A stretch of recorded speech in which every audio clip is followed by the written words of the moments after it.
इनके पापा जी परशुराम जी बहुत अच्छा प्रोग्राम कराए हैं। ये हमारे गुरु भाई हैं। भगवान से प्रार्थना है इस परिवार में सभी लोग तन से मन से धन से खुशहाल रहे।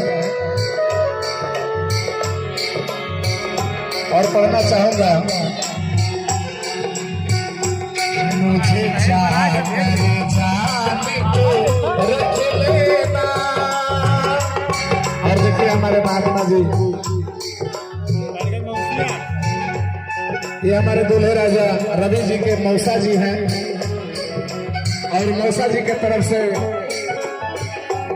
ये बहुत सुंदर आशीर्वाद रूप में हमें पुरस्कार मिला हुआ है। बार बार हम स्वागत कर रहे हैं और भी आवाज जहां तक पहुंच रही है सभी लोगों का हम रवि जी के पूरे परिवार की तरफ से तहे दिल से स्वागत अभिनंदन आप सभी का कर रहे हैं।